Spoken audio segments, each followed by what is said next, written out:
ផលិតផលសម្រាប់ជាច្រើនប្រភេទដែលលោកអ្នកកំពុងតែទស្សនាតាមរយៈកម្មវិធីគំនិតច្នៃបង្កើតរបស់ទូរទស្សន៍ BTV ជាបន្តបន្ទាប់គឺជាផលិតផលដែលសិប្បកម្មហ្វាងតុងបានយកស្បែកមកកាត់ដេរច្នៃបង្កើតម៉ូដផ្សេងៗធ្វើជារបស់ប្រើប្រាស់មកដាក់បង្ហាញនិងលក់ជូនដល់អតិថិជនដែលមានទីតាំងស្ថិតនៅផ្ទះលេខ16ផ្លូវ30ម៉ែត្រភូមិត្រពាំងថ្លឹង1សង្កាត់ចោមចៅខណ្ឌពោធិ៍សែនជ័យរាជធានីភ្នំពេញជិតផ្សារទួលពងរនៅក្នុងហាងលក់ផលិតផលដែលផលិតចេញពីស្បែកយើងឃើញអតិថិជនចូលមកជាបន្តបន្ទាប់ជាច្រើនអ្នកគេនាំគ្នារើសមើលរបស់ណាមួយក្នុងចំណោមរបស់ជាច្រើនទៀតដែលគេពេញចិត្តគេនឹងទិញយកលោកហងសុខឿនហៅតុងដែលជាម្ចាស់សិប្បកម្មហ្វាងតុងផលិតផលស្បែកគ្រប់ប្រភេទស្នាដៃកូនខ្មែរបានឲ្យដឹងថាលោកមានការរីករាយយ៉ាងខ្លាំងក្នុងនាមលោកជាកូនខ្មែរមួយរូបដែលមានចំណេះជំនាញក្នុងការកាត់ដេររបស់ប្រើប្រាស់ពីស្បែកបានចំណាយថវិកាបើកសិប្បកម្មនិងបានជួយបង្ហាត់បង្រៀនដល់យុវជនយុវនារីក្នុងភូមិឲ្យមានការយល់ដឹងនិងចេះកាត់ដេរព្រមទាំងរួមជាមួយជាងដេរដែលមានជំនាញខ្លះទៀតនាំគ្នាខិតខំច្នៃបង្កើតចេញជាផលិតផលប្រើប្រាស់ជាច្រើនប្រភេទច្រើនសន្តានទៅតាមការគិតផលិតចេញជាផលិតផលសម្រេចឲ្យមានគុណភាពខ្ពស់និងសោភ័ណភាព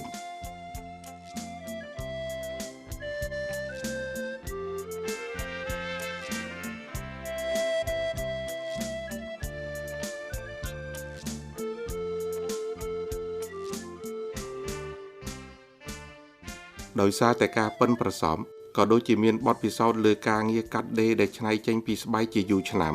ម្ល៉េះហើយទើបផលិតផលសម្រេចដែលជាស្នាដៃរបស់សិប្បករយើងត្រូវបានទទួលស្គាល់និងមានការគាំទ្រជាបន្តបន្ទាប់ដោយដែលលោកអ្នកបានឃើញនិងកំពុងតែទស្សនានេះភ្ញៀវអញ្ជើញចូលមកកាន់ហាងបន្តគ្នាជាហូរហែហើយភ្ញៀវដែលអញ្ជើញមកពេលបានឃើញរបស់ប្រើប្រាស់ទាំងអស់នេះហើយគេកម្រនឹងចេញទៅវិញដោយដៃទទេណាគេតែងតែទិញយករបស់មួយទៅពីរតាមរបស់ណាដែលគេត្រូវការលោកហងសុខឿនហៅតុងនិងភរិយាគឺអ្នកស្រីគុន្ធា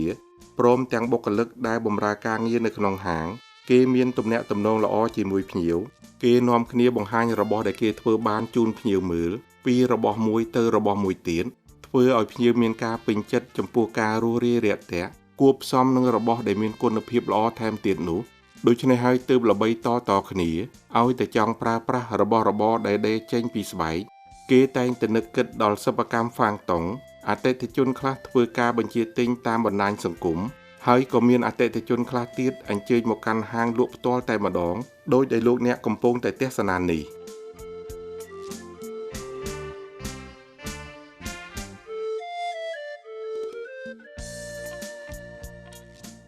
សកម្មភាពនៅក្នុងហាងពិតជារវល់ភ្ញៀវក៏នៅតែចេញចូលជាហូរហែលោកហងសុខឿនហៅតុងដែលជាម្ចាស់សិប្បកម្មហ្វាងតុងថ្មីត្បិតតែរវល់ក៏ពិតមែនក្តីក៏ប៉ុន្តែលោកនៅតែឆ្លៀតពេលទទួលភ្ញៀវខ្លះនិងឆ្លៀតមកសំណេះសំណាលខ្លះស្ដីពីដំណើរការអាជីវកម្មរបស់ខ្លួនជាមួយក្រុមការងារកម្មវិធីគំនិតច្នៃបង្កើតរបស់ទូរទស្សន៍ BTV ដែលមានខ្លឹមសារនិងសកម្មភាពជាបន្តបន្ទាប់ដូចតទៅ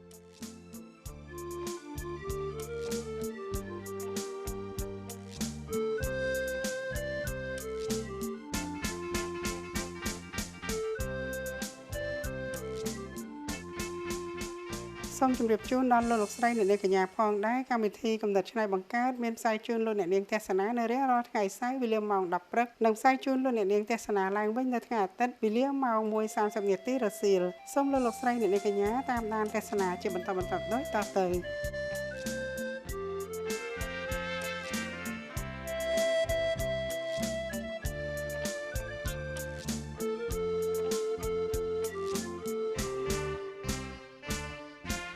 លោកអ្នកនាងទីគោរពនិងជាទីមេត្រីចាស់លោកអ្នកនាងទស្សនាជាបន្តកម្មវិធីកំណត់ឆ្នៃបង្កើតរបស់ទូរទស្សន៍ BTV បានបង្ហាញជូនលោកអ្នកនាងផលិតផលដែលផលិតអំពីស្បែកគ្រប់ប្រភេទលោកអ្នកនាងអើយច្រើនមែនតើជាស្នាដៃរបស់បងប្អូនយុវជនដែលមានជំនាញច្បាស់លាស់គឺក្រុមអ៊ុនតង់បាទនិងអ៊ុនតង់បកែមែនតើអ៊ុនតង់ឈ្មោះអនឯងគឺឈ្មោះសុខឿនបាទចាប៉ុន្តែយើងហៅតង់ឥឡូវហៅតង់ហ្មងណាអ៊ុនតង់បងប្អូនគឺជាម្ចាស់សិប្បកម្មផលិតស្បែកគ្រប់ប្រភេទនិយាយទៅនៅពេលដែលបងប្អូនយើងបានតាមដានទស្សនាជាបន្តឃើញផលិតផលដែលយើងផលិតបានណា ពេលខ្លះគេអត់ជឿថាបោះខ្មែរយើងធ្វើទៀតពេលខ្លះគេអត់ជឿមែនប៉ុន្តែយើងមានសកម្មភាពផលិតផ្ទាល់ចាលោកអ្នកនាងឃើញណាយើងបង្ហាញជូនជាបន្តណាគឺបងប្អូនហ្នឹងអ្នកផលិតផ្ទាល់តែម្ដងហើយកន្លែងដែលយើងផលិតហ្នឹងគឺស្ថិតនៅក្នុងឃុំដំរីពួនស្រុកស្វាយអន្តរខេត្តព្រៃវែងហ្នឹងហើយរួចដល់តែពេលយើងផលិតបានយើងយកមកដាក់ដាក់លក់ទីតាំងនៅភ្នំពេញកន្លែងដែលយើងដាក់តាំងបង្ហាញលក់ហ្នឹងគឺស្ថិតនៅក្នុងភូមិតាពាំងថ្លឹងមួយសង្កាត់ចោមចៅខណ្ឌពោធិ៍សែនជ័យតែយើងហៅថាទួលបរោទួលបរោគេស្គាល់ទួលបរោហ្នឹងហើយជាទូទៅគេហៅថាទួលបរោហ្នឹងអញ្ចឹងដល់ពេលដែលលោកអ្នកនាងជិះមកដល់ទីនេះឥឡូវគេច្រើនហៅថាម៉េច showroom ហ្នឹងហើយ showroom ដាក់តាំងបង្ហាញលោកអ្នកនាងឃើញថាល្អមែនតើតង់អើយអញ្ចឹងឥឡូវតង់ឯងរំលឹកពីជំនាញយើងបន្តិចទៅឲ្យលោកអ្នកនាងបានដឹងតិចមើលពីដំបូងមកគឺខ្ញុំគាត់ជាពលករចំណាក់ស្រុកបាទយើងទៅដល់អញ្ចឹងទៅយើងចូលជំនាញផ្នែកធ្វើកាបូបបាទអញ្ចឹងទៅយើងធ្វើការប្រហែលជាជាង10ឆ្នាំក្រោយមកយើងក៏មានជំនាញនឹងតែម្ដងបាទកាលហ្នឹងចំណាក់ស្រុកទៅដល់ទីហ្នឹងចូលផ្នែករោងចក្រកាបូបរោងចក្រកាបូបបាទចាហើយគេផលិតតែកាបូបទេបាទគេផលិតតែកាបូបទេបាទស្បែកជើងក៏អត់ខ្សែក្រវ៉ាត់ក៏អត់ចាហើយកាបូបហ្នឹងមិនមែនស្បែកទៀតជាប្រភេទកណាត់ប៉ុន្តែក៏មានលាយស្បែកតិចតួចអញ្ចឹងណាបាទចាតែដល់ពេលយើងដើម្បីតែចង់ចេះគឺយើងធ្វើពីស្បែកវិញវាងាយស្រួលពេលកណាត់យើងវាពិបាករកវត្ថុធាតុដើមធ្វើការមួយគេប៉ុន្មានឆ្នាំ12ឆ្នាំហ្មង12ឆ្នាំណាបាទនៅក្នុងរោងចក្រហ្នឹងណាបាទនៅក្នុងរោងចក្រហ្នឹងដោយសារតែខ្ញុំត្រឡប់មកវិញនេះគឺខ្ញុំនៅយូរដែរហើយបាទគិតថាចង់មកបង្កើតមុខរបរមួយទៀតកាលសម័យហ្នឹងគឺកូវីដបាទគឺដាច់ការងារហ្មងបាទដាច់ការងារដល់ពេលគេបិទខ្ទប់អីនៅកន្លែងហ្នឹងទៅយើងក៏ដឹងធ្វើអីមួយថ្ងៃអង្គុយតែកែច្នៃអញ្ចឹងទៅបាទហើយដល់អញ្ចឹងទៅត្រឡប់មកវិញនឹកឃើញថាទេបើមានជំនាញហើយណាបាទហើយក៏ចាប់ផ្ដើមនិយាយទៅការជំនាញហ្នឹងគឺយើងចាប់ផ្ដើមធ្វើបានប្រហែលជា3ឆ្នាំចាចាប់ផ្ដើមធ្វើរោងចក្រប្រហែលជា3 4ឆ្នាំយើងចាប់ផ្ដើមគិតហ្មងបាទគិតចាប់ផ្ដើមថាអនាគតទៅយើងនឹងចង់ធ្វើវាអញ្ចឹងយើងចាប់ផ្ដើមរៀនដងតិចរហូតដល់ថាអាចថាធ្វើបានហើយគឺយើងមកធ្វើតែម្ដងល្អតែអូនតាមពិតទៅយើងធ្វើការគេបណ្ដាហ្នឹងតែយើងគិតរួចស្រេចហើយណាថាអនាគតមិននៅធ្វើមួយគេរហូតទេហ្នឹងហើយដាច់ខាតត្រូវតែខ្លាយឲ្យជាម្ចាស់របស់ខ្លួនឯងហ្នឹងហើយណែបើសិនជាយុវជនទាំងអស់គ្នាគិតដោយអន្តងអញ្ចឹងគឺល្អមែនតើណាហ្នឹងបើយើងអត់ចេះយើងទៅយកជំនាញសិនដល់តែពេលយើងបានជំនាញហើយយើងត្រូវតែបង្កើតការងារដោយខ្លួនឯងហ្នឹងហើយពេលដែលរៀនធ្វើហ្នឹងម៉ោងសម្រាប់អីគឺយើងអត់សម្រាប់ទេព្រោះយើងធ្វើការគេយើងត្រូវធ្វើពេញម៉ោងអញ្ចឹងឆ្លៀតពេលឲ្យគេសម្រាប់គ្រប់គ្នាទៅយើងអង្គុយកាត់អង្គុយឆ្នៃអង្គុយពិចារណាទៅថាតើយើងធ្វើមិនអញ្ចឹងណារៀនរហូតអញ្ចឹងទៅបងបាទហើយថាវិការដែលយើងទទួលបានពីការងារហ្នឹងគាត់អត់សល់ដែរទិញនេះទិញនោះមកសាកធ្វើអីចឹងទៅបាទហ្នឹងហើយតែចឹងហើយយើងខិតខំទៅអូនណាដល់ទៅពេលការខិតខំប្រឹងប្រែងឲ្យយើងមានឆន្ទៈផងដល់អញ្ចឹងទៅយើងក៏បានសម្រេចដែរណានេះយើងថាជោគជ័យបានមើល 80% នៅប្រហែលជាមិនតាន់ដល់80ទេបងនៅទៀតបាទបាន%បានប្រហែលជា 50% អូខ្លាយជានៅមានកំណត់ច្រើនជាងនឹងទៀតតែយើងកំពុងតែសឹមទៅបងអញ្ចឹងបានន័យថារាល់ថ្ងៃនេះយើងខ្លាយជាម្ចាស់អាជីវកម្មប៉ុណ្ណឹងហើយប៉ុន្តែយើងនៅតែមានអារម្មណ៍ថាយើងទៅតែបង្កើតបានប្រហែលជា 50% ណាបាទហើយអូនព្រោះថាសង្គមចេះតែវិវត្តទៅមកប៉ុណ្ណេះហើយរបស់ប្រើប្រាស់អញ្ចឹងអីគឺថាបងប្អូនយើងលោកតម្រូវការគាត់ខ្ពស់ណាគាត់ចង់បានប៉ុណ្ណឹងហើយក្រោយគាត់ចង់បានលើហ្នឹងទៀតចាល្អណាស់ហ្នឹងហើយកាលហ្នឹងមើលយើងបើកនៅឃុំដំរីពួនស្រុកស្វាយអន្តរខេត្តព្រៃវែងហ្នឹងនៅពេលដែលអនឡាញបើកអីអញ្ចឹងហើយអ្នកភូមិគេថាមិនទៅមុនដំបូងគេអត់ដឹងគេឃើញយើងធ្វើអីរៀងលក្ខណៈថាធំដុំដែរអញ្ចឹងគេឆ្ងល់អូលក្ខណៈធំដុំដែរបាទវាថាយើងមានម៉ាស៊ីនមានអីមានរបៀបជារោងអីធំដែរអញ្ចឹងណាបាទដល់ពេលទៅគេឆ្ងល់កន្លែងហ្នឹងធ្វើអីបាទគេឆ្ងល់ណាបាទគេឆ្ងល់តលចូលមកដល់កន្លែងទៅបានដឹងឃើញស្បែកឃើញរបស់របរដែលយើងធ្វើរួចទៅបានគេដឹងថាដេកកាបូបស្បែកជើងហ្នឹងហើយលោកអ្នកនាងឃើញណាយើងមានម៉ាស៊ីនដេមានអីច្រើនណាហើយក្នុងហ្នឹងក៏យើងមានបុគ្គលិកដែលបម្រើការងារហ្នឹងអូនៅក្នុងហ្នឹងប៉ុន្មានអ្នកអូនប៉ុន្មានអ្នក17នាក់17នាក់ឃើញទេអញ្ចឹងបានជួយឲ្យបងប្អូនយើងមានការងារធ្វើច្រើនដែរណាបាទមានច្រើនហ្នឹងហើយបង្កើតអាជីវកម្មអូនឯងមើលចំណាយដើមទុនប៉ុន្មានម៉ាស៊ីនយើងច្រើនដែរចាប់ផ្ដើមពីដំបូងមកគឺប្រហែលជា$2000ស្ដើងតិចតួចពីដំបូងមកគឺយើងទិញតែម៉ាស៊ីនរៀងមួយទឹកអីចឹងណាបាទឆ្លាតហ្នឹងហើយតែដល់ពេលយើងនេះទៅបានបដាទៅយើងមកដល់ពេលនេះវា អាចថាច្រើនដែរបង ច្រើនហ្នឹងហើយយ៉ាងណាបងនៅតែសារបងអូនអញ្ចឹងបងប្អូនមានគំនិតទេបងអូនចេះសំចៃមិនហ៊ានយកអាលុយដែលយើងធ្វើការឲ្យគេហ្នឹងទៅចាយវាខ្ជះខ្ជាយណាយើងសំទិញនេះទិញនោះអញ្ចឹងទៅក៏បង្កើតបានអញ្ចឹងយើងពេលយើងធ្វើអញ្ចឹងយើងខ្វះអីយើងនឹកឃើញអីយើងទិញហ្នឹងពេលតែយើងដេរនេះអត់កើតទេតលតែមានចេះបានដេរកើតអញ្ចឹងយើងទិញអាហ្នឹងទៀតបាទពេលយើងវាមិនបានទៅរៀនសូត្រនៅច្បាស់លាស់ពីកន្លែងដែលគេផលិតទេតែយើងអង្គុយច្នៃគិតខ្លួនឯងហ្នឹងហើយហើយបងប្អូនឥឡូវហ្នឹងដោយសារតែគេហៅសម័យ digital ណាសម័យសម្ដេចធិបតីណាដល់អញ្ចឹងទៅបងប្អូនប្រើបច្ចេកវិទ្យាណាម្នាក់កាន់កុំព្យូទ័រអីបញ្ចំណាប់តាយើងមានប៉ុន្មានអ្នកកាន់ម៉ាស៊ីនវាយពុំហ្នឹងវាយពុំមាន2នាក់មានឈ្មោះឈឿនវិរតមួយនិងឈ្មោះអាងដាវីនអ្នកបច្ចេកទេសខាងបាញ់ឈ្មោះលេខទូរស័ព្ទនៅលើកាបូបហ្នឹងហើយអូនដាក់ផលិតផលដែលយើងធ្វើហ្នឹងគឺយើងធ្វើអំពីផលិតផលស្បែកមែនទេចាអញ្ចឹងស្បែកមានស្បែកអីខ្លះទៅរាល់ថ្ងៃខ្ញុំផ្ដោតទៅលើតាពីគឺស្បែកគោនិងស្បែកក្រពើស្បែកគោនិងស្បែកក្រពើបាទចាព្រោះស្បែកគោលោកអ្នកនាងខូចមកយើងជួច្រើនណាមើលស្បែកគោស្រុកយើងសបោបាទសបោស្បែកក្រពើក៏យើងសបោដែរប៉ុន្តែគាត់ថាយើងអត់មានផលិតផលសម្រាប់គឺយើងចំក្រពើហើយយើងបកស្បែកលក់ទៅខាងក្រៅបន្ទាប់មកយើងត្រូវការស្បែកធ្វើយើងទិញពីគេមកវិញបាទបានន័យថាអនឡាញធ្វើស្បែកក្រពើសុទ្ធក៏ប៉ុន្តែស្បែកក្រពើហ្នឹងរបស់យើងទេប៉ុន្តែយើងអត់មានផលិតផលសម្រាប់ទេបាទស្រុកខ្មែរយើងបានតែចិញ្ចឹមទេចាបានចិញ្ចឹមរួចហើយបានយើងលក់ស្បែកទៅឲ្យគេស្បែកទៅឲ្យគេបាទហើយយើងទិញស្បែកយកមកវិញបាទទិញស្បែកមកវិញចាថ្ងៃក្រោយទៅយើងអត់លក់វត្ថុធាតុដើមដុលទៅទេណាថ្ងៃក្រោយយើងលក់ផលិតផលសម្រាប់ម្ដងហ្នឹងហើយអញ្ចឹងហើយយើងឈានជាជំហានណាហ្នឹងពួកចាឥឡូវនេះ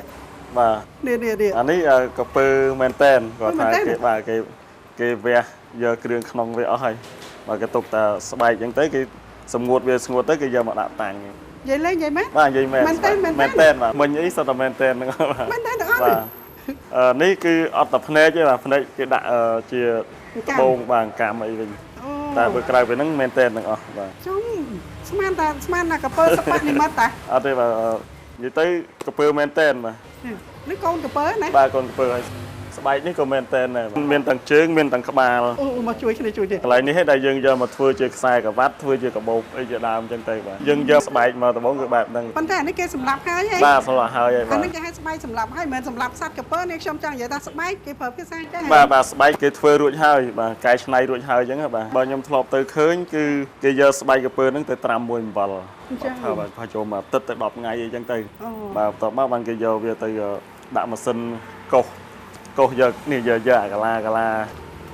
នេះចេញណាបាទបន្ទាប់មកក្រពើហ្នឹងគឺវាកោសហើយយើងធ្វើហើយគេដាក់សម្ងួតវាទៅជាពណ៌សបាទសដល់ពេលយើងចង់បានពណ៌អីយើងជលក់ពណ៌ហ្នឹងទៅបាទហ្នឹងហើយបើយើងនិយាយពីខ្សែច្បាប់ផលិតកម្មនៅក្នុងការច្នៃស្បែកហ្នឹងឲ្យទៅជាស្បែកអាចយកមកធ្វើបានគឺយូរបាទយូរបើយើងកំងវិញតម្រាំតែបានស្បែកក្រពើនេះសម្រាប់យកមកធ្វើកន្លះខែទៅ20ថ្ងៃទៅធ្វើរួចបាទស្បែកក្រពើដែលយើងកំងមកនេះគឺយើងនាំចូលពីក្រៅមកទេបាទបើនិយាយពីក្រពើយើងចាំនៅស្រុកយើងហើយអញ្ចឹងយើងក៏លក់ស្បែកស្រស់ទៅឲ្យគេហើយយើងក៏កំងអាស្បែកដែលគេធ្វើឲ្យហ្នឹងយកមកវិញបាទចាចុះចេះណោះប៉ុន្តែបើធ្វើខ្លួនឯងចេះអត់បើសិនជាធ្វើចេះបងរៀនគឺចេះតែចង់ធ្វើគឺអាចធ្វើបានហើយក៏ប៉ុន្តែយើងអាចចំណាយដើមទុនរៀងច្រើនបន្តិចចំណាយដើមទុននិងចំណាយពេលវេលាទៅសិក្សារៀងយូរបន្តិចព្រោះខ្ញុំដើម្បីទៅចង់ដឹងគឺខ្ញុំបានសិក្សាដែរខ្ញុំធ្លាប់ទៅមើលកន្លែងគេផលិតគឺចំណាយដើមទុនច្រើនអូនលើកឡើងថាឲ្យតែរៀនចេះដូចគ្នាណាចេះដូចតែគ្នាទេហ្នឹងហើយធ្វើអីក៏ទៀមទាពេលវេលាដែរណាហ្នឹងហើយលោកអ្នកនាងហើយសំខាន់គឺយើងត្រូវមានធនធានមនុស្សយើងត្រូវមានដើមទុនចាហើយកត្តាដែលมันអាចខ្វះបានណាគឺកត្តាសន្តិភាពពេលដែលយើងអត់សង្គ្រាមយើងធ្វើអីក៏បានដែរណាហ្នឹងហើយទៅថ្ងៃមុខទៅយើងនឹងអាចធ្វើដោយខ្លួនយើងបានហើយឥឡូវយើងបង្ហាញជូនផលិតផលសម្រាប់តែធ្វើឲ្យមួយអំពីស្បែកក្រពើនិងស្បែកគោណាឥឡូវចេញពីខាងអូនមុនណាចេញពីខាងមុនណានឹងតោះបងទៅខាងហ្នឹងហើយតែឥឡូវអូនបង្ហាញនេះខ្សែក្រវ៉ាត់បាទនេះជាប្រភេទខ្សែក្រវ៉ាត់នេះគឺយើងកាត់ពីតំណងក្រពើតែម្ដងគឺមកក្បាលយើងធ្វើបានតែ2ខ្សែស្បែកក្រពើនេះពេលដែលយើងយកមកធ្វើខ្សែក្រវ៉ាត់មកផ្ទាំងនេះយើងធ្វើបានតែ2ខ្សែទេក្នុងស្បែកក្រពើមួយហ្នឹងយកតែកដាលនេះទេបាទយកតែកដាលទេនេះបងនេះឧទាហរណ៍ដូចនេះចឹងនេះតំណងក្បាលបាទកាត់បានមកចំហៀងចឹងទៅនិយាយទៅមកតួក្រពើបើយកតំណងខ្នងយើងធ្វើបានតែ2ខ្សែទេអូបើតាមបងគិតដោយសារតែខ្សែក្រវ៉ាត់វាវែងហើយយើងអាចតបានមែនទេចាគៀននេះ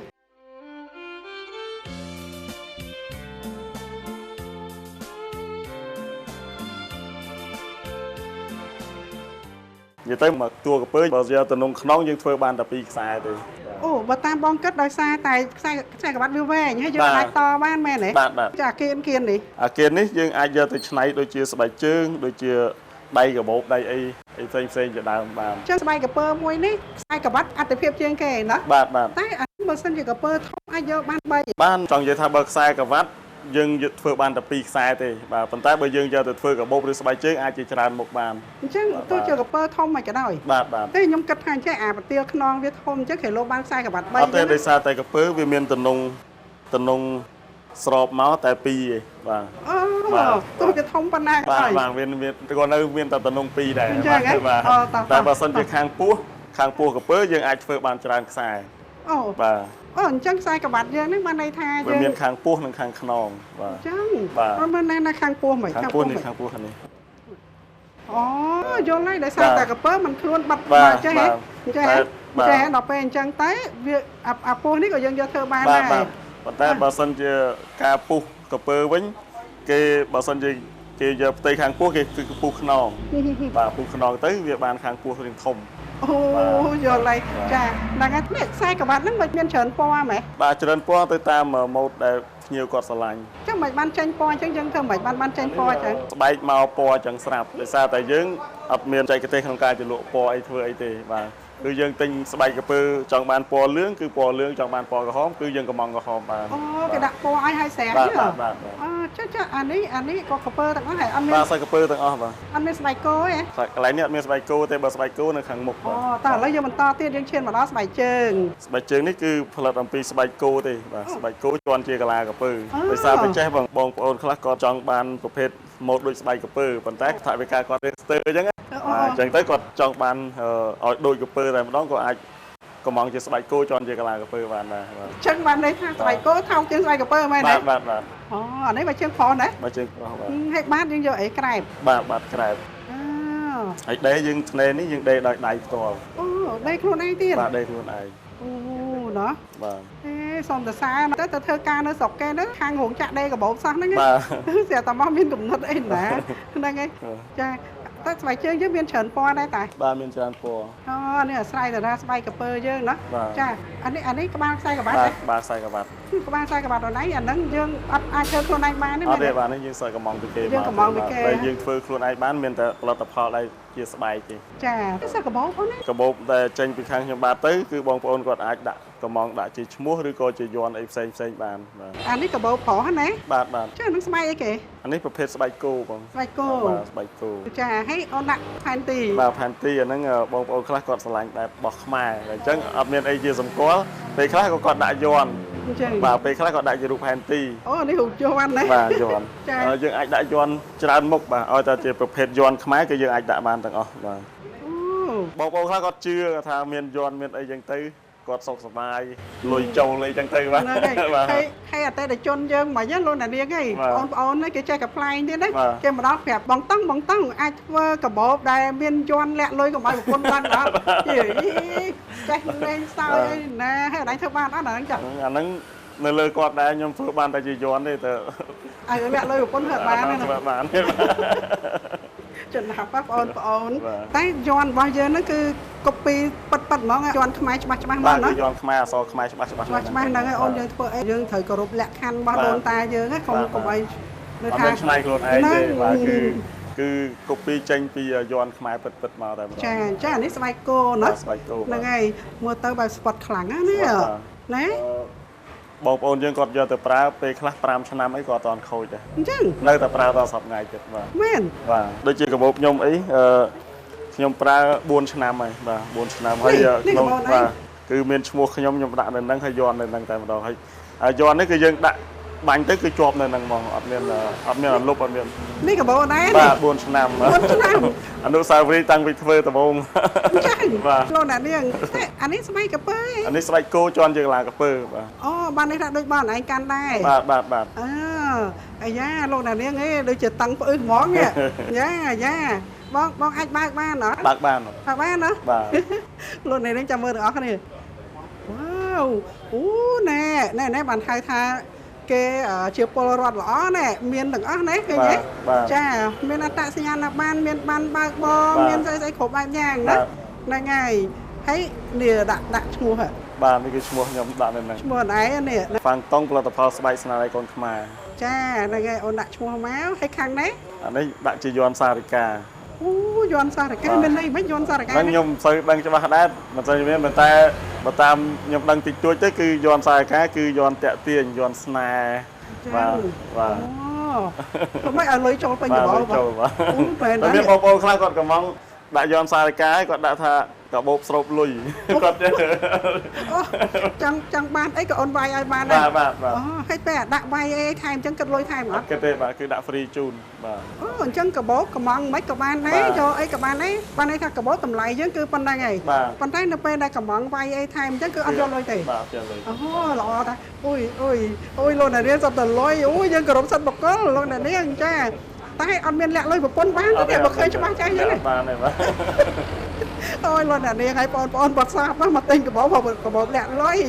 ចាហ្នឹងហើយមុំល្អណាស់4ឆ្នាំហើយណា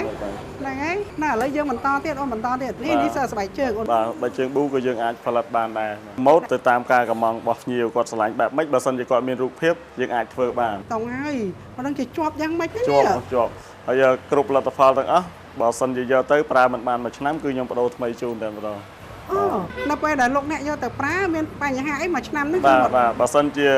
អាចថាជួសជុលបានគឺយើងជួសជុលជូនតែបើសិនជាមិនអាចថាជួសជុលបានទេគឺដូរថ្មីជូនតែម្ដងអូស្អាតទៅអូនអើយណោះសុំទៅអូនវាតម្លៃបានទេមកគូបាទនេះមកគូនេះតម្លៃវា$60 60អានេះស្បែកគោបានន័យថារបស់យើងគឺសុទ្ធបាទសុទ្ធហើយមានការធានាបាទអូបាននេះយើងទិញពីគេយើងធ្វើអត់បានទេណាហ្នឹងហើយតែបើចំពោះស្បែកនេះគឺយើងកាត់ធ្វើខ្លួនឯងប៉ុន្តែស្បែកគោយើងអត់មានទិញពីក្រៅមកវិញទេមែនទេស្បែកគោ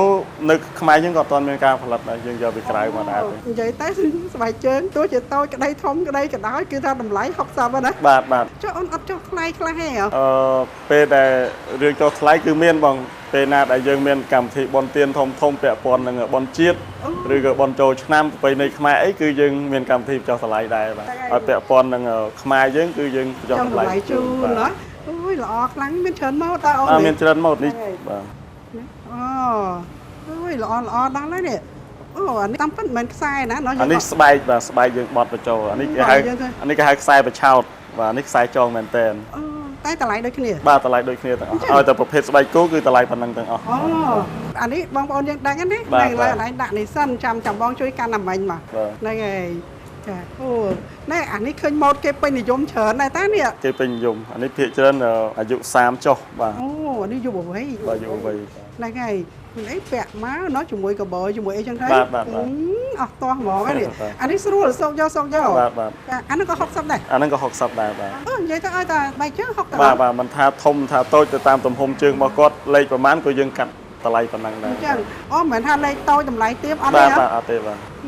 ចុះលេខតូចអស់ស្បែកតិចហ៎មិនបានតម្លៃដូចគ្នាចឹងមិនស្អីជាលើសគ្នាប្រមាណទេអូនមានក្រុមការងារបងមួយជើងគាត់តូចតែសារតម្លៃដូចគ្នាដូចអូននិយាយចឹងអញ្ចឹងគាត់ថាទេបើតម្លៃដូចគ្នាគាត់យកអាធំទៅក៏មិនយកអាទូចទេហ្នឹងហើយចាស្បែកជើងសើក៏យើងមានច្រើនម៉ូតសម្រាប់ឲ្យបងប្អូនយើងគាត់កំងដែរគាត់ចង់បានជាប្រភេទនេះម៉ូតមនុស្សចាស់បាទនេះម៉ូតយុវវ័យបាទយុវវ័យណាទេអានេះស្បែកគោក៏ស្បែកក្បីសុំតស្បែកប្រភេទស្បែកគោជន់ជាកលាកពើអញ្ចឹងតែជាទូទៅយកអត់សូវយកស្បែកកពើមកធ្វើណាធ្វើបាទប៉ុន្តែនៅម្ខាងទៀតអូនៅម្ខាងទៀតបាទម្ខាងនេះគឺយើងរៀបរាប់តែពីស្បែកគោទេបាទអូអញ្ចឹងមកជំរាបខាងនេះស្បែកបាទស្បែកគោសុទ្ធបាទអានោះគឺស្បែកកពើសុទ្ធតែម្ដងអញ្ចឹង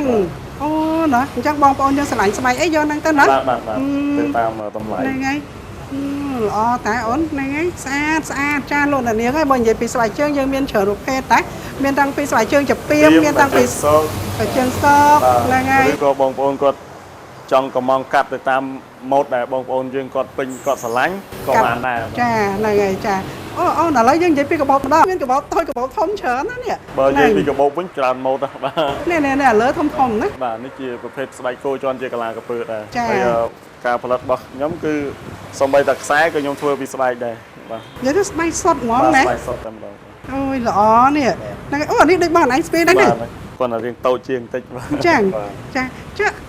កបោបនេះយើងហៅម៉ូតកបោបអី ម៉ូតកបោបស្ពាយ ម៉ូតកបោបស្ពាយណា បាទស្ពាយសុភា ម៉ូតកបោបស្ពាយហ្នឹងបើយើងលក់មួយម៉ាន ម៉ូតធំអញ្ចឹងតម្លៃវា$65 65ណា ពេលស្បែកសក់យើងមានការធានាមួយឆ្នាំដូចគ្នា ធានាមួយឆ្នាំដូចគ្នាណាចាប៉ុន្តែបើយើងនិយាយទៅយើងចង់និយាយថាតម្លៃឡើងចុះដែរណាតិចតួចអីពេលដែលយើង promotion ណាហ្នឹងហើយ promotion ឬមួយក៏ម៉ូតនឹងថាយើងចេញហើយយូរអីចឹងណា បាទអាច អញ្ចឹងណា ក៏ភ្ញៀវគាត់មកដល់ទីតាំងផ្ទាល់អីគាត់កំងច្រើនទៅក៏យើងមានការបញ្ចុះតម្លៃជូនគាត់ខ្លះដែរ ចាចុះអាហ្នឹងកបោបស្រីកបោបប្រុស អានេះកបោបប្រុស អញ្ចឹងហ៎ បាទ ចុះបើស្រីស្ពាយបានអត់ចាស់ បាន ចង់ស្ពាយស្ពាយហ៎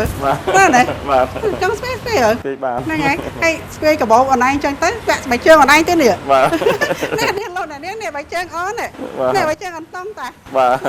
អនឡាញដឹងបងលោមុនហ្នឹងអត់ ដឹងបាទ លេខ39 បាទ ជើងបង39 បាទ ហ្នឹងហើយល្មមមកឲ្យមើលស្អាតណាស់ បាទ អូអានេះសង្ស័យថាស្បែកកពើ អានេះស្បែកកពើបង ពីបងភ្នែកមុតណា បាទ មែនដែរ បាទ មើលបងអត់ដឹងសោះគាត់តែឃើញស្អាតស្រឡាញ់សុកផ្លែត បាទ ហ្នឹងហើយតែដឹងអីស្បែកកពើ ស្បែកកពើ អូចុះបងពាក់ហ្នឹងមែនចុះ អាហ្នឹងស្បែកកពើរៀងថ្លៃជាងបាទតម្លៃវា$50 បងសូមសរសើរមកបងស្រឡាញ់តែថ្លៃណាតែស្បែកគោនិងស្បែកកពើវាមិនគុណភាពខុសគ្នាមែន គុណភាពវាមួយយ៉ាងម្នាក់ទេបងគ្រាន់តែថាស្បែកកពើយើងនាំចូលមកថ្លៃហើយមួយទៀតយើងការកែច្នៃរៀងពិបាកជាងស្បែកគោ អញ្ចឹងហ៎ បាទ ក៏ទៅមួយយ៉ាងដែរណាស្បែកជើងធ្វើអំពីស្បែកកពើ បាទ ហើយដល់ពេលកបោបយើងស្ពាយកបោបស្បែកគោណា បាទ អេឡយនេះទៅលេខបុណ្យជាតិហ្នឹងតើយើងបន្តទៀតបន្តទៀតកបោបនេះតម្លៃប៉ុន្មានយើងភ្លេចជំរាបជូនលោកអ្នក កបោបមានតាមម៉ូតដែរទៅតាមតម្លៃកបោបធំឬកបោបតូចអញ្ចឹងណាបាទប្រភេទប្រឈើនេះតម្លៃវា$22 អូកបោបអានេះគេហៅកបោបដាក់លុយបារោះ បាទបាទ កបោបដាក់លុយបារោះចានេះដាក់លុយអត់បានទេចា អាហ្នឹងដាក់លុយក៏បាន តែយទូទៅនិយាយលេងលោកនាងតែតាមពិតអាហ្នឹងយើងហៅថាកបោបដាក់លុយហ្នឹង បាទ ហើយ បាទ ណា ដាក់លុយ ចា ភេទប្រឈើនិងផ្ដេក ចាណាផ្ដេកអូនណា បាទនេះផ្ដេកប្រឈើនេះតម្លៃវា$22ស្មើ$88,000 រៀល បើផ្ដេកតម្លៃវា$80,000 រៀលបាទ$20 ប្រឈើថ្លៃជាងណា បាទប្រឈើថ្លៃជាង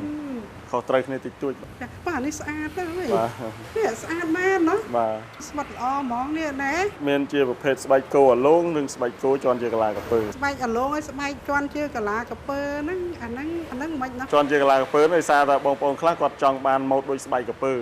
ក៏ប៉ុន្តែចង់បានរៀងធូរថ្លៃអញ្ចឹងយើងធ្វើអញ្ចឹងបែបឲ្យគាត់ទៅតែបើបងប្អូនខ្លះទៀតគាត់អត់ចង់បានញ៉ៃទេគាត់ចង់បានបែបអាឡូងធម្មតាអញ្ចឹងទៅបាទ តែបងចង់និយាយចេះដល់ពេលដែលយើងជន់អញ្ចឹងហើយនឹងលាតអញ្ចឹងគុណភាពវាមិនទៅ ម្យ៉ាងម្នាក់ទេបងដូចតែគ្នា ជាប់ដូចតែ បាទ គ្នា ជាប់ដូចគ្នាបាទ ចុះអូនធ្វើមិនបានចេញ អានេះស្បែកហ្នឹងគេសម្រេចមកពីរោងចក្រស្រាប់ទេ អូគេធ្វើឲ្យយើងឲ្យស្រេច បាទបាទ អូល្អតាអានេះបើសិនជាអូនបានវាយអីតែបន្តិចឲ្យហើយណាវាយដូចថាយើងផលិតនៅស្រុកយើងអញ្ចឹងណា បាទ អញ្ចឹងឧទាហរណ៍ទៅលោកអ្នកនាងលោកទិញជូនជាកាដូដល់មិត្តភក្តិអីចឹងណា យើងអាចដាក់ឈ្មោះ ឧទាហរណ៍យើងយកចង់ឲ្យម្ចាស់គេដឹងហើយយើងបើដាក់ឈ្មោះឲ្យយើងជូនជាទូទៅ បាទ អញ្ចឹងយើងគ្រាន់តែចង់ថាលួចដាក់បន្តិចផលិតនៅស្រុកខ្មែរហើយ made in Cambodia អីចឹង ហ្នឹងហើយយើងលួចដាក់បន្តិចទៅហើយមិនណា បាទហ្នឹងខ្ញុំមានដែរតាបង អូមានណាមានហ្នឹងហើយ ខ្ញុំពេលខ្លះក៏ខ្ញុំអុកទៅពេលខ្លះក៏អត់ទៅ ហ្នឹងហើយយើងអុកអញ្ចឹងទៅណាដើម្បីជាទូទៅយើងមិនបាច់ចាំថាជូនដល់អ្នកនេះនោះមានឈ្មោះគាត់ទេជួនណាយើងអត់អាចដាក់ឈ្មោះគាត់បានអញ្ចឹងហើយយើងចង់ឲ្យថាអី ជារបស់ខ្មែរ ហ្នឹងហើយយើងខ្ចប់ជូនអញ្ចឹងណាជួនណាយើងជូនទៅភ្ញៀវជាតិជួនណាភ្ញៀវអន្តរជាតិអញ្ចឹងយើងមិនអាចសួរឈ្មោះគាត់ទេមែនទេមិននិយាយលោកនេះរបស់អស់នេះបើនៅស្រុកគេថ្លៃណា ថ្លៃបាទ ហើយតែស្បែកពិតអញ្ចឹងណា បាទមានបងប្អូនយើងគាត់នៅក្រៅប្រទេសគាត់កំងយកទៅលក់បន្តដោយសារតែគាត់ដឹងពីគុណភាពសាច់ស្បែកគាត់មើលដឹងបាទ ចាអញ្ចឹងអាស្បែកគោអុកកាឡាកាពើនិងស្បែកធម្មតាអត់អុកអញ្ចេះគោដែរតម្លៃនៅតែ$20ដូចគ្នា បាទអត់ទេខុសគ្នានេះវារៀងថ្លៃជាងបាទនេះតម្លៃត្រឹមតែ$15ទេបាទបាទ អាអត់អុក15តែអាអុក20 បាទបាទ អូយល់ហើយណាស្វាត់ណាស់លោកអើយស្វាត់ណាស់ហើយឃើញបងប្រុសមួយនោះធ្លាប់ទិញខ្សែក្រវ៉ាត់ខ្លួនឯងគាត់ថាទិញ3ឆ្នាំហើយប្រើនៅដដែលចឹងលើអតិថិជននិយាយចឹងអារម្មណ៍មិនចាស់ ពេលដែលអតិថិជនគាត់កំងហើយពេលដែលគាត់សរសើរពីគុណភាពយើងសប្បាយ អញ្ចឹង បាទ ហើយអូនគិតថាធ្វើជាប់ពេកតែគេអត់ទិញទៀតមែនទេ ឲ្យតែបងប្អូនយកទៅប្រើប្រាស់មានការជាប់បានយូរគឺខ្ញុំអបាទ ល្អហ្នឹងហើយកុំតិចចឹងល្អដោយសារអីគាត់ត្រូវការម៉ូតថ្មីមែនទេគាត់ត្រូវការម៉ូតថ្មីគាត់ទិញអាហ្នឹងហើយគាត់រកម៉ូតអីតទៀតដែរហ្នឹងហើយយើងធ្វើអញ្ចឹងល្អណាស់ហ្នឹងហើយនេះអើយនេះកាបូបនារីនេះតូចច្រឡឹងណា បាទតូចច្រឡឹង ខ្ជូតមែនទេក្មេងៗគេយួរស្អាត បាទនេះយើងខាងក្នុងយើងឆ្នៃ កាត់ជាកាឡាហូលសឹងអីដាក់និយាយទៅមើលទៅជាខ្មែរមក ចឹងណោះអូវាយើងមានខ្សែ បាទមានខ្សែដល់ ចង់ស្ពាយក៏បានចង់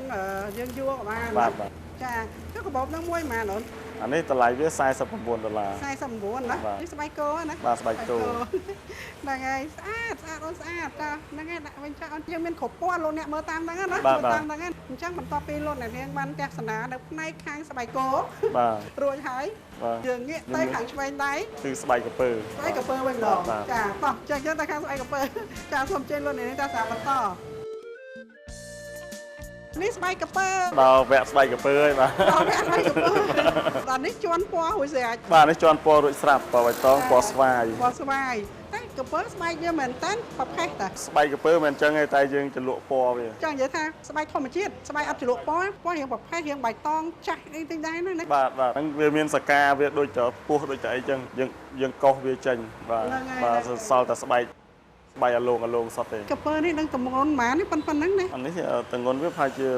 4គីឡូអីហ្នឹង3-4គីឡូបាទបាទ បងដល់ពេលក្រពើស្បែកអញ្ចឹងអត់ខ្លាចអូនឯងមើលហើយដល់ពេលបងទៅថតកសិកម្មគេឲ្យបងចុះទៅឈរចិត្តក្រពើបងអត់ហ៊ានទៅឲ្យកាមេរ៉ាទៅវិញ បើតែខ្ញុំអ្នកធ្វើស្បែកក្រពើមែនតែខ្ញុំក៏ហ៊ានចាប់ក្រពើដែរ តែមុននោះអត់ហ៊ានចាប់ក្រពើ អូហ្នឹងក្រពើវាតៃសាហើយបង អញ្ចឹងក្រពើតៃសាហើយអានេះអូនគ្រាន់តាំងឲ្យឃើញថាមកបែកខាងនេះសិតតែស្បែកក្រពើ បាទនេះជាប្រភេទពណ៌ដែលពេលខ្លះបងប្អូនគាត់ចង់កំងទៅគាត់ស្រឡាញ់ពណ៌អីគឺយើងកាត់ពណ៌នឹងជូនគាត់ទៅបាទ ចាហ្នឹងហើយនេះគេកាបូបនេះពណ៌អាវបងតា បាទដូចគ្នា សុំបបនេះឲ្យចាំអាគុណធាបិទវិញគុណធាកោសាណែងណែគេស៊ីពណ៌គ្នាអើយលយម៉ែណាស្អាតអើយស្អាតណាស់មួយហ្នឹងម៉ែន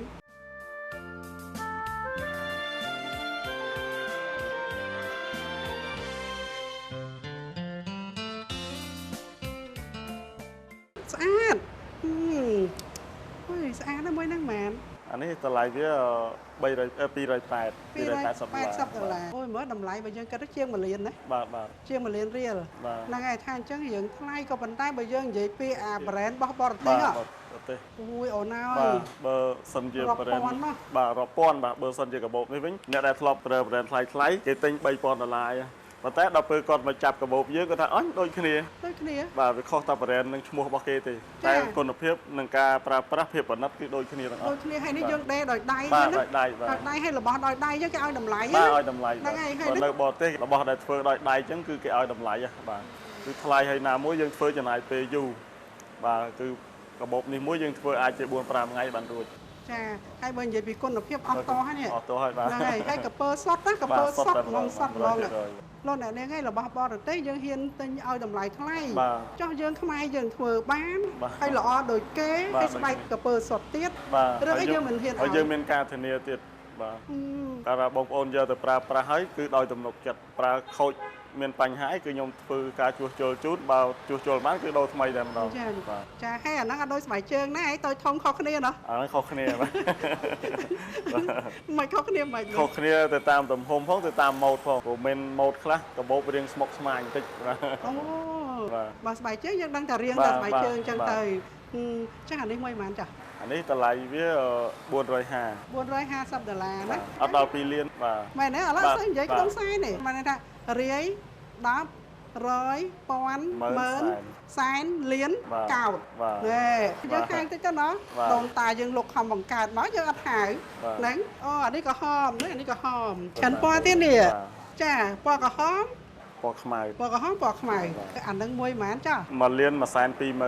1លាន120,000ណែនេះបានហៅថាគេអ្នកបកកាយគាត់និយាយមិនដឹងភ្លាម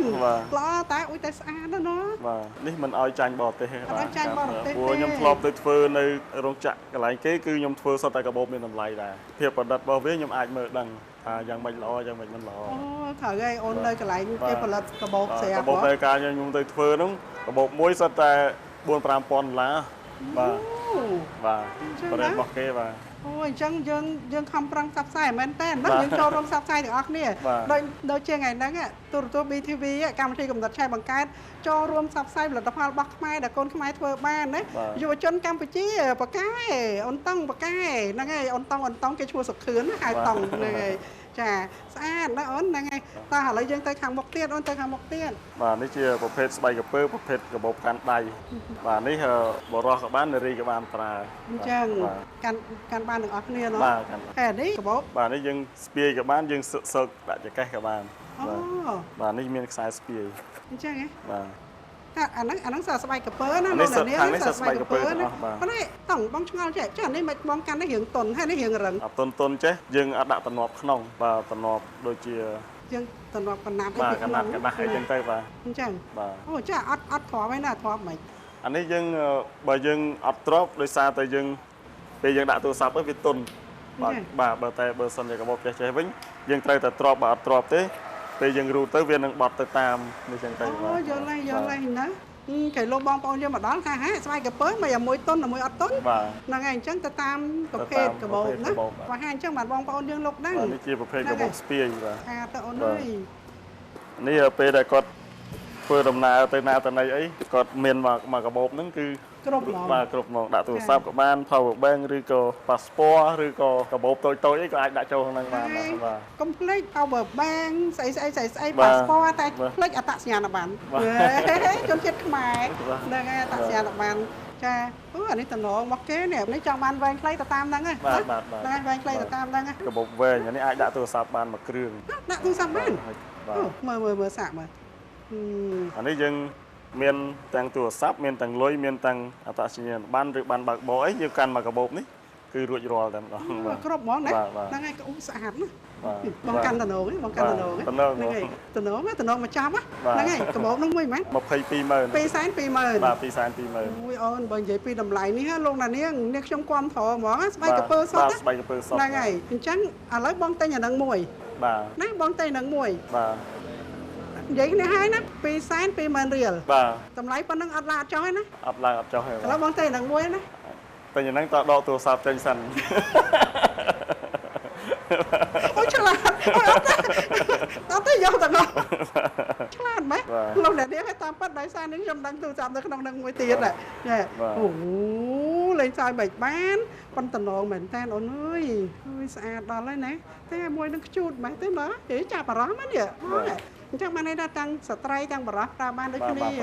ណែអូននេះអូនវាយដែរអូនអានេះបើយើងកំបាច់ដាក់ពណ៌គ្រាន់តែឲ្យតែជា បានដាក់បានប៉ុន្តែគាត់ថាយើងពេលយើងដាក់ទៅឲ្យមានតាមជំរើសហ្នឹងទៅបើគាត់អត់ដាក់ពណ៌ក៏បានគាត់ចង់អុកជាត្រុតក៏បាន ចាបងប្អូនយើងកំងមិនក៏បានដែរហ្នឹងហើយចាអើយកាបូបស្អាតហ្នឹងហើយអូនិយាយពីស្បែកជើងអត់ឯងស្បែកជើងកពើ បាទ តែយើងស្បែកកពើ បាទប្រភេទស្បែកក្រពើសុ ស្បែ ត កកពើណែនេះ អានេះប្រភេទតំណងក្បាលបាទ ចា បាទ ហើយបង តំណងខ្នង អានេះមកជើងស្ត្រីណាអូនេះមកជើងបរោះតែនេះផពាក់បានអត់ អានេះពាក់បានបាទ ឲ្យតែចង់ពាក់ បាទ ឲ្យតែចង់ពាក់ទៅ បាទ បើជើងនោះមកគូបានបងឯង បាទ220000រៀល 22,000រៀល 220,000រៀល បាទ ហើយបង នេះ200,000រៀលបាទ មិនថោកជាងបងបរោះ ខុសត្រូវគ្នាដោយសារតែតំណងក្បាលវារៀងថ្លៃបាទ អញ្ចឹងតំណងក្បាលមិនអត់តន់យល់ តំណងក្បាលស្បែកជើងមកគូត្រូវការស្បែកក្រពើ2ក្បាលក្រពើមួយវាមានក្បាលតែមួយទេបាទអញ្ចឹងយើងត្រូវការយកមកធ្វើគឺយើងត្រូវការចំណាយក្រពើ2ក្បាល ចាអូចឹងស្បែកជើងបងឯងហ្នឹងបានន័យថាចំណាយកពើ2ក្បាល បាទបាទ អាហ្នឹងគេហៅស្បែកជើងក្បាលកពើ បាទតំណងក្បាល តំណងក្បាលហើយដល់បោះ តំណងខ្នង អូចាក្នុងធូរជាង បាទខ្នងក្រពើមួយយើងអាចកាត់បាន2គូឬ3គូអញ្ចឹងទៅតាមទំហំ អញ្ចឹងហ៎ តែបើតំណងក្បាលគឺមកគូត្រូវតែចំណាយ2ក្បាលហើយ ងាយទៅណា អត់ងាយបាទ តែបានឆ្នាំទេអូ បាទ យហ្នឹងហើយអើយល្អដល់ហើយអូន បើនិយាយពីគុណភាពវិញធានាជូនតែម្ដង ចាធានាជូនតោះឥឡូវយើងបន្តទៀតហ្នឹងហើយបងឃើញអីវ៉ាន់ច្រើនទៀតដល់ហ្នឹងអើយតោះហើយអូយស្អាតអូអានេះនេះដែរតានេះកបោបធំ បាទប្រភេទកាបូបធំដាក់ឯកសារ អេអានេះចូលកតាបហ៎ បាទនេះលក្ខណៈកតាបស្ពាយហើយបាទ អូយអានេះស្បែកកពើសតណា ស្បែកក្រពើសុតបាទនេះជាប្រភេទកតាបដាក់ឯកសារបាទស្បែកឯកសារផ្សេងឬក៏អាចដាក់កុំព្យូទ័រ laptop អីបានមួយគ្រឿងបាទ បើកថតមួយឲ្យបងប្អូនយើងមើលឲ្យឃើញ បាទ ខា ហើ ង យ ក្នុង យើងមានខាងក្នុងមានខ្សែសម្រាប់ស្ពាយបាទ អូល្អណាស់ណែមើលណាអូយស្អាតណាស់អូនអើយទាំងថ្នេរ អា ទាំង នេះ រមិញ បាទទាំងក្រៅទាំងក្នុងគឺយើងធ្វើពីស្បែកសុតហ្មង ស្បែកកពើសុតហ្មងណាអូនណាចង់បានបែបណាក៏បាន បាទនេះយើងមានកន្លែងសម្រាប់ដាក់ច្រើនបាទមានជំរើសច្រើនសម្រាប់ដាក់ ចាអានេះបើយើងនិយាយទៅមើលប្រហែល cm ចេះនេះ 4 តឹកហ្នឹងបាទ 4តឹកហ្នឹងណា បាទ អូ មើលនេះកតុយហ្មង បាទកតុយបាទ កតុយណាតែជាសិល្បៈមួយទៀត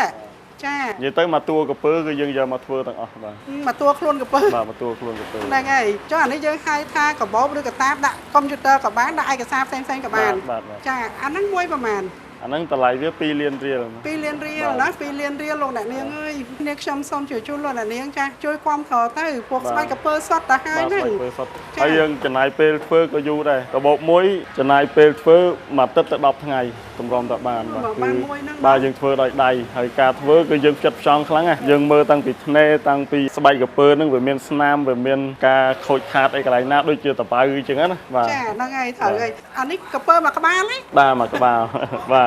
បាទសាក្បាលមួយបាទ មួយអូនអូនបងឃើញមានម៉ូតច្រើនណាណា បាទម៉ូតច្រើន ចាម៉ូតច្រើនណានេះស្វេដល់អណៃមើល បាទ ណាគឺអញ្ចឹងលយ លុយបាទស្អាតបាទ ស្អាតទៅឡងហ៎អូន បាទអានេះបើយើងកំងពីបរទេសថ្លៃការដែលខ្ញុំធ្លាប់ធ្វើរោងចក្រកាបូបកន្លែងមុនកាបូបចេះមួយបើស្បែកកពើសុទ្ធមិនក្រោម 4-5 ពាន់ទេបាទអានេះលើប្រេនរបស់គេបាទ អូចានិយាយថាការអូនធ្វើនៅរោងចក្រកាបូប បាទ នៅស្រុកគេ បាទនៅស្រុកគេតែនេះគឺភាពប៉និតស្អាតគឺតែមួយឯងដោយសារតែពេលដែលខ្ញុំទៅផលិតកាបូបកន្លែងគេហ្នឹងគឺសិតតែកាបូបមានតម្លៃបាទអញ្ចឹងកាបូបដែលខ្ញុំធ្វើក៏ខ្ញុំយកម៉ូតខ្ញុំការគិតគូររបស់ខ្ញុំគឺដូចតែគ្នាទេបាទ អូនចង់និយាយថាការអូនធ្វើការនៅរោងចក្រផលិតកាបូបនៅស្រុកគេហ្នឹងគេធ្វើកាបូបមួយ $4,000 បាទ ចាឲ្យអូនធ្វើកាបូបប៉និតអញ្ចឹងដល់អូនធ្លាប់ធ្វើអារបស់ប៉និតហើយ បាទ ដល់មកស្រុកយើងត្រូវតែធ្វើប៉និតដែរ បាទ ចា តែតម្លៃអត់ដូចគ្នាទេ អត់ដូចគ្នាទេ ខុសគ្នាឆ្ងាយ ចាយើងលក់តែ2លានរៀលទេ បាទ ចាហើយបើយើងគិតជាដុល្លារវិញស្មើនឹង $500 $500 បាទធ្វើមួយក្បាលធំហ្នឹងបាទ នេះក្បាលវា បាទប៉ុណ្្នឹងតែម្ដង អាក្បាលមែនតើគាត់ប្រើហ៎ អានេះអត់ទេបាទ តែបើសិនជាបងប្អូនចង់ឆ្នៃយកក្បាលមែនតើមកដាក់ឆ្នៃឲ្យទៀត មានតែបងមានម៉ូតអានេះមកតួខ្លួនវាគឺកាត់តាកតុយចេញបន្តិចទេក្រៅពីហ្នឹងយើងមានជើងមានដៃវានៅនឹងទាំងអស់សូម្បីតែក្បាលអីនៅទាំងអស់បាទ ឥឡូវអូនដោះលុយមែនក្នុងកាបូបអណៃហ្នឹង អត់ផងអត់មាន អត់ទេអញ្ចឹងដោះដាក់នេះមកហ្នឹងហើយគេស្ពាយនេះម្ដងមើលហ្នឹងហើយ អានេះយើងអាចរួម យើងអាចវែងខ្លីបានឥឡូវគេច្រើនប្រើពាក្យមិនកូនខ្មែរធ្វើបាន បាទ លុយអាហ្នឹងមួយបាន តម្លៃវាអត់ដល់1លានទេ អត់ដល់1លានទេណា បាទ ក្បាលមួយហើយ បាទ កពើមួយក្បាលអានេះមួយក្បាលមែនតើហ្នឹង បាទ ហើយចុះអាថ្មិញវានោះមុតទេ មុតបាទអត់ប្រយ័ត្នមុត អូអញ្ចឹងប្រាប់ដល់ បាទនេះបើសិនជាភ្ញៀវគាត់កំងខ្ញុំកាប់អីជូនគាត់អត់មានឲ្យបើកបានទេបាទតែនេះពេលខ្លះភ្ញៀវគាត់ចង់ដឹងគាត់មកបើកលេងអីចឹង បាទ ហ្នឹងហើយ បាទ ចុះបើសិននេះយើងកាត់ថ្មិញចាញ់យ៉ាងម៉េចអត់ វាអត់ស្អាតបាទវាអត់ដូចបាទ អត់ដូចណា បាទ អញ្ចឹងតើយើងប្រយ័ត្នស្អាត បាទ ណាយើងមានគ្រប់ពណ៌អាលោកនេះចាំបានពណ៌អីក៏បានដែរណា បាទប្រភេទកាបូបទៀបក្លៀកបាទពេលកាបូបទៀបក្លៀកបាទដាក់ឯកសារអីទៅប្រជុំឬក៏ទូរស័ព្ទអី បើកមួយបង្ហាញជូនលោកអ្នកផង នេះជាប្រភេទកាបូបដាក់ឯកសារ កាបូបដាក់ សារកាបូបទៀបក្លៀកបាទ ចាអាហ្នឹងទំហំទូចល្មម បាទមកទូចល្មមទៅតាមតម្រូវការបងប្អូនគាត់ ចា ឆ្លាញ់តូចឬធំអីចឹងទៅបាទ តំណងណា បាទ តំណងលោកដង្ខៅហ្នឹងហើយឥឡូវគេច្រើនថាចាតំណងលោកអុកញ៉ា បាទ ហ្នឹងហើយតែពីដើមខ្មែរយើងក៏មកថាបើលោកអ្នកប្រកបការងារកសិកម្មណាធ្វើទៅរីចម្រើនអញ្ចឹងគេហៅលោកកដុំ2 បាទ ហ្នឹងហើយរួចដល់ពេលអ្នកធ្វើអាជីវកម្មរីចម្រើនអញ្ចឹងគេហៅលោកដង្ខៅ បាទ ហើយអញ្ចឹងដោយអូនតង់រីចម្រើនអញ្ចឹងតើឥឡូវទៅជាលោកដង្ខៅ បាទ លោកដង្ខៅហ្នឹងហើយចាហ្នឹងហើយអញ្ចឹងយើងមានច្រើនម៉ូតច្រើនអីលោកអ្នកនាងដូចថាអញ្ជើញមកមើលផ្ទាល់គឺឃើញច្រើនហ្មងមែ បាទ នទេ បាទបើសិនជាបងប្អូនចង់មកមើលផ្ទាល់ឬផ្ទាល់បាទគឺអាចមកដល់ទីតាំងបានទីតាំងគឺនៅម្ដុំផ្សារទួលបង្របាទបើសិនជាមកពីផ្លូវវែងត្រេងគឺនៅខាងឆ្វេងដៃបាទនៅម្ដុំវិទ្យាល័យទួនហ្វាបាទហើយបើសិនជាមកពីទួលបង្រវិញគឺនៅខាងស្នាមដៃបាទចម្ងាយប្រហែលជា500ម៉ែត្របងប្អូនមកដល់ផ្ទាល់គឺបងប្អូនអាចរើសកាបូបស្បែកជើងខ្សែក្រវ៉ាត់ដែលបងប្អូនអាចស្រឡាញ់បានឬក៏បងប្អូនអាចកំងកាត់ទៅតាមការស្រឡាញ់របស់បងផ្ទាល់ក៏បាន ហ្នឹងហើយយើងមានម៉ូតយើងយកមក បាទ បាន បាទ ចាហើយសំខាន់បំផុតនៅពេលដែលលោកអ្នកនាងទិញលោកអ្នកនាងចង់វាយឈ្មោះវាយបានតាម បាទ ចិត្ត បាទបងប្អូនចង់ដាក់ឈ្មោះឬលេខទូរស័ព្ទនៅលើកាបូបគឺដាក់បានភ្លាមតែម្ដងបាទហើយការដាក់ឈ្មោះលេខទូរស័ព្ទនេះគឺអត់គិតថវិកាអីទេបាទគឺគិតតែថ្លៃកាបូបទេបាទគឺដាក់ free ជូនតែម្ដង ពេលដែលតើឯងធ្វើបានអញ្ចឹងគឺល្អមែនតើតោះអាសាដូចជាបានទៅតាំងពីពណ៌បង្ហាញផលិតផលខ្មែរ បាទ ទេ សូមអរគុណដែរបាទរាជរដ្ឋាភិបាលក៏តែងតែយកចិត្តទុកដាក់នៅពេលដែលមានកម្មវិធីអីផ្សេងគឺគាត់បានហៅខ្ញុំទៅដាក់តាំងពីពណ៌បង្ហាញពីផលិតផលខ្មែរបាទគាត់តែងតែ មានកម្មវិធីធំទៅគឺគាត់ហៅទៅហើយបាទបាទហើយពេលដែលអូនទៅតាំងបង្ហាញអញ្ចឹងទៅបានន័យថាបរទេសក៏គេឃើញភ្ញៀវជាតិក៏ឃើញបាទពេលដែលយកទៅតាំងបង្ហាញអញ្ចឹងទៅមានភ្ញៀវជាតិនិងអន្តរជាតិគាត់បានឃើញគាត់បានស្គាល់ពីអ្វីដែលជាផលិតផលខ្មែរហើយក៏គេជឿជាក់ថាខ្មែរអាចធ្វើបានចាហ្នឹងហើយហើយមួយវិញទៀតបងប្អូនយើងនៅក្រៅប្រទេសហ្នឹងតំឯងដឹងហ៎បងទទួលបានព័ត៌មានពីខាងនោះវិញណាគាត់ថាចាឥឡូវនឹងឃើញតង់គេធ្វើបានពីដើមអត់ក៏អត់ជឿដល់គាត់មកដល់មែនកន្លងមកមានបងប្អូននៅក្រៅប្រទេសបាទគាត់តែងតែមើលការ live ធ្វើវីដេអូរបស់ខ្ញុំបាទអញ្ចឹងហើយគាត់ក៏នឹកស្មានដល់ថាខ្មែរយើងអាចធ្វើបានប៉ុន្តែដល់ពេលគាត់ចុះមកដល់ខ្មែរផ្ទាល់គឺគាត់អញ្ជើញមកដល់កន្លែងខ្ញុំគាត់ឃើញតាំងពីសកម្មភាពធ្វើផ្ទាល់គឺគាត់ជឿជាក់បាទគាត់ចាប់អារម្មណ៍បាទចាប់អារម្មណ៍បាទនិយាយមែនតើណាបើពីដើមឡើយបងអត់ដឹងទេប៉ុន្តែយើងនិយាយពីក្រោយដែលប្រទេសជាតិយើងចាប់សង្គ្រាមហើយមកដល់ពេលនេះបងអត់ទាន់ឃើញខ្មែរយើងដេស្បែកកពើស្បែកអីណាតែឥឡូវយើងធ្វើបានអ្នកដែលនៅជាមួយអូនបើគាត់ចេះច្រើនណានេះបាទចេះច្រើនបើសិនជាថ្ងៃណាមួយគាត់ឈប់ធ្វើការកន្លែងខ្ញុំក៏គាត់អាចទៅបើកខ្លួនគាត់បានដែរបាទព្រោះខ្ញុំបង្ហាត់បង្រៀនឲ្យគាត់ចេះទាំងអស់អនាគតទៅមុខទៅខ្ញុំចង់បើកកន្លែងដេកាបូបជារោងចក្រមួយចុះបាទឲ្យធំសម្រាប់ទទួលបងប្អូនយើងឲ្យគាត់បានធ្វើការច្រើនប៉ុន្តែរាល់ថ្ងៃនេះបងប្អូនយើងអ្នកលក់កាបូបលក់អីគាត់ដែរមកយករបស់យើងទៅលក់បន្តយកបាទភាគច្រើននៅក្រៅប្រទេសបាទបាននាំចេញទៅប៉ុន្តែគាត់ថាមិនច្រើនទេគាត់យកម្ដង50 60ឬក៏20 30អីចឹងទៅបាទមិនមែនជារាប់ពាន់រាប់រយម៉ឺនកាបូបទេបាទតែ50 60 20 30ក៏គ្រាន់ដែរអូនគាត់យកគ្នាច្រើនទៅប៉ុន្តែគាត់យកគ្នាច្រើនប៉ុន្តែបើយកទៅច្រើនខ្លាំងគឺនៅកូរ៉េដោយសារបងប្អូនយើងនៅកូរ៉េគាត់ច្រើនអញ្ចឹងខាងកូរ៉េដាច់ខ្លាំងហ៎ខាងកូរ៉េនិងខាងថៃដាច់ខ្លាំងកូរ៉េនិងថៃយករបស់យើងអញ្ចឹងប្រសិនបើបងប្អូនយើងលោកត្រូវការយ៉ាងម៉េចអាចតាក់ទងអូនព្រោះកាលណាយកដុំអូនចោះតម្លៃជូនដែរមែនទេបើទោះបីយ៉ាងណានៅពេលដែលមកដល់កន្លែងនេះក៏របស់អូនក៏មានអាតម្លៃ promotion អីបាទមាន promotion ហើយមាន promotion មានអីក៏តម្លៃធូរដែរមែនទេចានោះមានអាខ្លះមានតែត្រឹម$15 $60000អីបាទមានចាប់ពីតម្លៃ$10ឡើងទៅ$10 $40000ឡើងណាអូផ្លេចទៅខ្សែក្រវ៉ាត់មួយម៉ានវ៉ាត់មួយ100000ណា100000រៀលក្រៅពីធ្វើរបស់អស់ហ្នឹងហើយអូននឹងមានកំណត់ដេផ្សេងទៀតណាណាក៏ទៅចង់ធ្វើដូចជាអាវស្បែកមួកស្បែកអីចឹងទៅបាទមួកចាប់ផ្ដើមធ្វើបរាហើយតែថាអត់បានបាទអូយបើអូននិយាយចឹងថ្ងៃក្រោយបងមករំខានបានទៀតបានបងមកមើលអាមួកម្ដងហើយមួយទៀតទៅសើប្អូននោះអាប្រអប់សម្រាប់យើងដាក់ឲ្យខ្ចប់ដាក់ logo ក៏វត្តដាក់អីដាក់ប្រាសាទព្រះវិហារបាទចាំមើលពាក់ក្រោយចាំខ្ញុំធ្វើដាក់អូននឹកឃើញហើយរូបតាមប្រាសាទមួយៗមកថាប្រាសាទអង្គរវត្តប្រាសាទប្រទេសស្រីតាមប្រអប់មែនទេបាទអញ្ចឹងហើយពេលយកទៅគាត់អត់ហ៊ានបោះចោលទេណាប្រអប់នឹងគាត់តាំងហើយដល់ស្អាតមែនអត់បាទហ្នឹងហើយអញ្ចឹងអូនអរគុណអតិថិជនតិចឆ្លៀតក្នុងពេលនេះខ្ញុំសូមអរគុណដល់បងប្អូនដែលតែងតែគាំទ្រផលិតផលស្នាដៃគុនខ្មែរខាងខ្ញុំបាទគឺតាំងពីកើតដំបូងមកគឺបងប្អូនគាត់គាំទ្រជាប់រហូតបាទដែលធ្វើឲ្យខ្ញុំមាន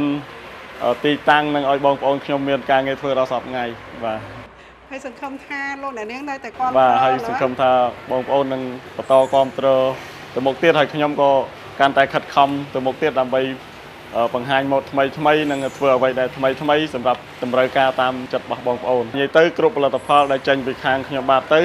មិនថាចាប់ពីតម្លៃប្រមាណទេគឺខ្ញុំធានាជូនមួយឆ្នាំទាំងអស់បាទជួយគាំទ្រទៅយុវជនកម្ពុជាយើងលោកធ្វើបានហើយហើយមួយវិញទៀតលោកអ្នកនាងស្ដាប់ទៅថាដូចរៀងតម្លៃនេះរៀងខ្ពស់បន្តិចប៉ុន្តែលោកអ្នកនាងគេមានតាំងតូចធំឡើងទៅហើយរបស់សុទ្ធទៀតហើយបើរបស់សុទ្ធបែបនេះបើនៅស្រុកគេលោកអ្នកនាង$1000ឡើងទៅហ្នឹងអញ្ចឹងឥឡូវហ្នឹងដោយសារតែភ្ញៀវលោកអ្នកនាងលោកគាំទ្រខ្លាំងគាត់កំពុងតែមកមើលថែមទៀតហើយយើងຕົកពេលជូនគាត់ហើយដល់លោកតកែនេះកំពុងតែរវល់និយាយមួយនាងខ្ញុំអញ្ចឹងដើម្បីឲ្យអូនបានទទួលភ្ញៀវយើងគិតថាបង្ហាញជូនទស្សនវិជ្ជារួមនិងសកម្មភាពភ្ញៀវចូលហាងយើងហ្មងណាចាអូនតើបងមើលមួយគេដែរចាអូនតើបងចូលរួមដែរសូមជម្រាបលោកអ្នកនាងតែស្ដាប់បន្ត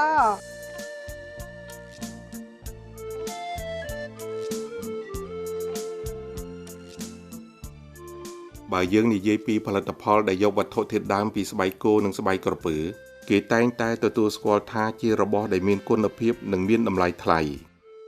នៅបណ្ដាប្រទេសមួយចំនួនគេនិយមនឹងទទួលស្គាល់ជាយូរមកហើយចំពោះរបស់ដែលកាត់ចេញពីស្បែកគោនិងស្បែកក្រពើពេលគេចង់ទិញយកទៅប្រើប្រាស់គេតែងតែលើកជាសំណួរឡើងថាសុទ្ធឬមិនសុទ្ធនិងតែងតែរកឈ្មោះក្រុមហ៊ុនឬរោងចក្រសហគ្រាសដែលមានឈ្មោះល្បីៗព្រោះគេខ្លាចរបស់คล้ายដោយសារតែរបស់ប្រើប្រាស់ពីស្បែកច្រើនតែមានតម្លៃខ្ពស់ ដោយឡែកសម្រាប់ពេលនេះបើទោះបីថាចំពោះកម្ពុជាយើងសិប្បកម្មកាត់ដេរស្បែកផលិតចេញជារបស់ប្រើប្រាស់នៅមានកម្រិតក៏ពិតមែនក្តីក៏ប៉ុន្តែយើងក៏រីករាយសាទរដែលយុវជនខ្មែរយើងអាចធ្វើបានលោកហងសុខឿនហៅតុងដែលជាម្ចាស់សិប្បកម្មហ្វាងតុងផលិតផលប្រើប្រាស់ពីស្បែកគ្រប់ប្រភេទស្នាដៃកូនខ្មែរបានលើកឡើងពីខាងដើមហើយថាលោកគឺជាពលករចំណាក់ស្រុកទៅធ្វើការក្នុងរោងចក្រផលិតកាបូបនៅឯបរទេសជាច្រើនឆ្នាំហើយរោងចក្រដែលគេផលិតកាបូបនោះទៀតសោតក៏មានតម្លៃខ្ពស់ថែមទៀតដោយសារតែការស្រឡាញ់ចំពោះជំនាញនេះនៅពេលមានការយល់ដឹងនិងចេះច្បាស់លាស់ក្រោយពីបានត្រឡប់មកកាន់ស្រុកកំណើតវិញលោកហងសុខឿនហៅតុងក៏ចាប់ផ្ដើមបង្កើតអាជីវកម្មផ្ទាល់ខ្លួនតាមវិជ្ជាជីវៈដែលខ្លួនចេះបើកសិប្បកម្មកាត់ដេររបស់ប្រើប្រាស់ពីស្បែកគោនិងស្បែកក្រពើបានជាច្រើនប្រភេទដែលទទួលបានការគាំទ្រពីអតិថិជនគួរឲ្យកត់សម្គាល់ពីមួយថ្ងៃទៅមួយថ្ងៃព្រោះគេយល់ថារបស់ប្រើប្រាស់ដែលផលិតចេញពីសិប្បកម្មហ្វាងតុងគឺកាត់ដេរចេញពីស្បែកសុទ្ធ 100% យើងខ្ញុំសូមចូលរួមលើកទឹកចិត្តចំពោះយុវជនកម្ពុជាដែលមានចំណេះជំនាញពិតប្រាកដនាំគ្នាបង្កើតការងារប្រកបដោយសមត្ថភាពខ្ពស់ច្នៃបង្កើតផលិតនៅផលិតផលក្នុងស្រុកត្រូវបានទទួលការគាំទ្រពីអតិថិជនប្រើប្រាស់ទាំងក្នុងនិងក្រៅប្រទេសការចូលរួមទិញរបស់ប្រើប្រាស់អស់ទាំងនេះលោកអ្នកគឺបានចូលរួមចំណែកផ្ដល់ការងារឲ្យសិប្បកររបស់យើងមានការងារធ្វើផងនិងបានចូលរួមប្រើប្រាស់ផលិតផលជាតិប្រកបដោយមោទនភាពផង